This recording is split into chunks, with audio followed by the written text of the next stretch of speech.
Hi guys, and welcome back to our Malifaux Masters Breakdown, where we showcase the factions and personalities vying for soulstones and dominance within the Broken City. This episode features the dual Outcast and Explorer Society Master, Tiri the Nomad, and her Bygone keyword. The main mechanic of the largely living and construct Bygone crew is their unique double-sided ideal upgrade, which affects the entire crew. This ideal is able to be flipped each turn by the Master and can unlock a bevy of abilities and triggers depending on whether the Nomads are choosing to follow tradition or embrace technology. For triggers specifically, these are tied to the Tome suit, which can be inbuilt at the start of an activation if the model possesses the shielded condition thanks to the Scars of Sharuf ability.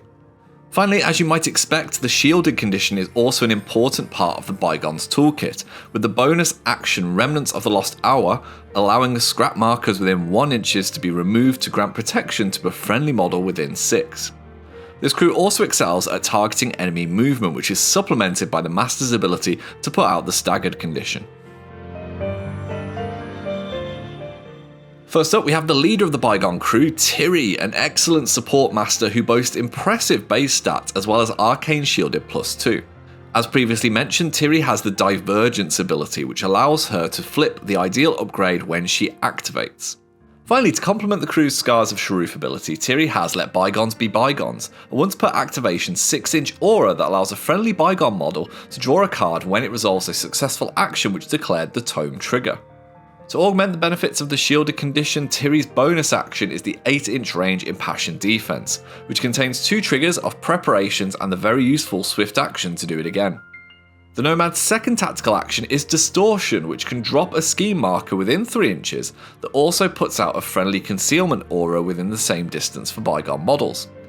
If you have the Embrace Technology ideal face up, you have also got access to the Remake the Old World trigger, which can ignore any markers within 3 inches of the drop marker for enemy schemes, which is ideal for the load them up style crews. Moving on to attacks then, and Tiri's first is the Earthquake action, a non-shooting stat 6 8-inch strike against enemy move stats that features a blast on every damage stage alongside with staggered. The damage can add up quickly thanks to the option for a crit strike trigger, or can be used for healing instead with the Voice of Awa Tome trigger. Expect to see the Master wreaking havoc on bubble crews as she heals her own frontline fighters. Finally, Tiri has the Explorer's favourite Off the Path, an 8-inch reposition attack that can exchange cards from the hand in return for movement based on the discarded value. This attack is ideal for friendly models thanks to the Burnout trigger for fast or the Embrace Tradition Tome trigger of Mirage to have a non-leader ally ignored for enemy schemes, which is great if you're anticipating a vendetta coming. All these abilities denote the Nomad as an excellent midfield presence, able to renew the efforts of your beaters while also offering phenomenal counter to enemy scheme options. Accompanying Tiri on the battlefield is her significant enforcer totem Oroboro, yeah that's his name, it's awesome, a metallic reptile that has high survivability with willpower 6, 4 wounds and armor 2. Oroboro shows the first example of ideal abilities with Desert Dweller for tradition and Hardened Outer Shell for technology. The former boosts the totem's move to stat 7, ignoring hazardous and severe terrain, while the latter allows its armor to reduce damage down to 0. Both of these abilities make the totem an exceptional flanker to secure schemes and strats. In terms of actions, Oroboro, I'm not going to get sick of saying it, Oroboro possesses no bonus but 2 attacks, with the first being the always amazing Entomb 8-inch shockwave previously seen on Mikhail, which can deal 2 damage and stun to enemy models with an increasingly difficult TN the more markers that they are near. After that is the Iron Tail melee action, which has a solid 2-3-4 damage track and the ability to remove shielded. Both the Tome and Crow triggers are excellent here, with Quicksand giving a TN 15 movement duel to the target and enemies within 2 inches with the slow condition. Alternatively, Rollout can be used as a result of a charge, but can take the attack up to -3 damage ignoring armor. This Quicksand trigger in particular allows Oroboro to flex as a melee beater when protected by its Hardened Outer Shell, where it can wreak havoc into bubbles that have already received a bubble blasting from Tiri's Earthquake. Between Master and Totem, there is a surprising amount of card drain from all the duels that models will be cheating. Finally, if Oroboro is felled, his Demise Drop Tail allows him to heal 4 HP and drop a scrap marker in base contact, which then pulses distracted to enemies within 2 inches. Over to henchmen then, and we have the impressively cheap Ket at 7 soul stones. This repositioning beater boasts a move and defense of 6, 7 wounds and a point of armor with the aforementioned Scars of Sharuf and Remnants of the Last Hour traits. Like Ouroboros, Ket possesses some ideal abilities depending on which is face up. With Follow Tradition, he gains Knockback, an incredible counter move after an enemy melee attack which knocks them 3 inches in a direction of your choosing. Alternatively, with Embrace Technology, the henchman can transfer momentum, and this can be used to steal focus from an enemy when attacking or being attacked.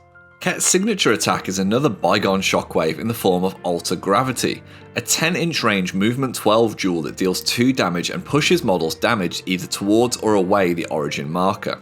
With the mask, he can trigger his Distortion Wave to also push all markers within 3 inches of the shockwave in the same manner, while the Safe Passage on a Tome allows friendly Bygone models to ignore the action and instead just be pushed 3 inches in any direction, which is great for early turn positioning. The big guy's melee attack comes in the form of a stat 6 combat staff, which offers a 2-3-4 damage track with a whirlwind attack on a ram or the force of repulsion with a tome. The latter allows you to shove an enemy model 3 inches and then force a TN13 movement duel if it's interrupted on the target and models in base contact for an additional 2 damage. Again, this can be used to move allies and enemies alike. Finally, to round off Ket's card, we have the Follow My Path bonus action and Scout Ahead trait, giving him additional movement and some deployment control respectively. This henchman is a movement dynamo who is incredibly difficult to lock down as he repositions all around him with his abilities. Expect to see him making huge impacts in strategies that involve exerting control over markers and battlefield locations. Finally, for the last part of the reveal, we have the Awa Warrior minions, 5 soulstone flex options that can be taken up to 3 times. The warriors keep all of the main keyword features and supplement them with the fantastic Repurpose trait, which allows you to pass shielded on once per turn when it ends on a friendly model. This can dramatically increase the use of the condition and ensures that you have it for your inbuilt tomes after an enemy has been attacked.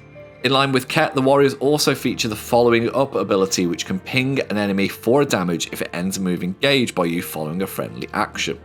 Should there be no scrap lying around, then the Hour can take part in some enemy movement of their own with the second bonus action Weapon Mastery, a 3-inch push against movement with ideal triggers to either remove an enemy scheme marker or force a discard or Distracted 2.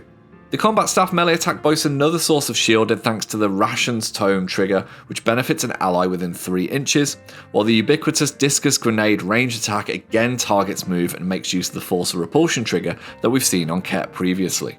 The Owl Warriors are excellent melee support pieces that can be kitted out with some amazing supplemental upgrades if they're hired as part of an Outcast crew.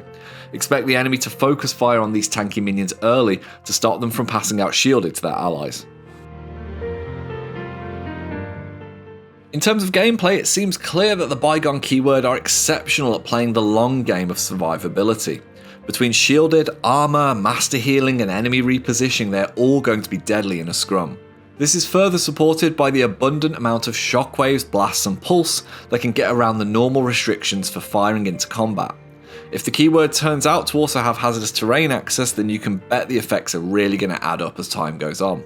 On top of this, we can also see the value of Tiri's staggered earthquake attack with the sheer amount of movement duels available to the Hour. It'll take a lot of restraint on the enemy's part to not want to burn through their control hand with all the duels that they'll be taking.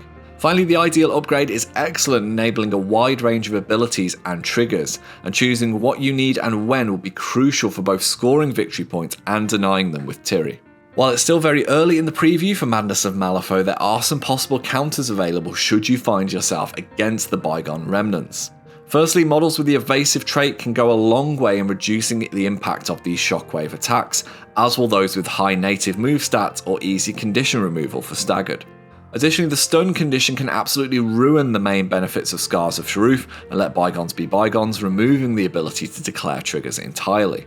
Attacks that ignore armor and shielded will naturally be favourable, as will the injured condition to bring down the high defences of these constructs and marker removal to limit the benefits of scrap.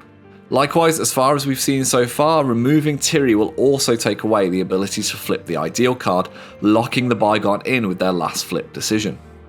So that will bring us to the end of this Malifaux Master breakdown. We hope it has been useful in giving you a snapshot of the new titles and their mechanics.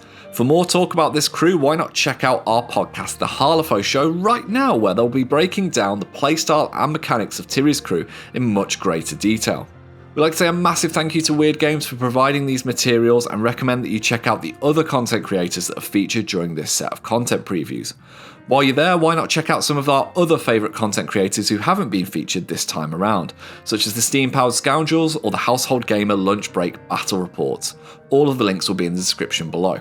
We're looking forward to seeing the Madness of Malifaux. We hope you guys are too. Thank you so much for watching, and we'll see you in the next one. Hi guys, and thank you so much for watching our videos. It means the world to us. If you want to see some more, they should be over here. If you want to support this channel, keep these lights on. You can find links to our Patreon and merchandise in the description below. Take care.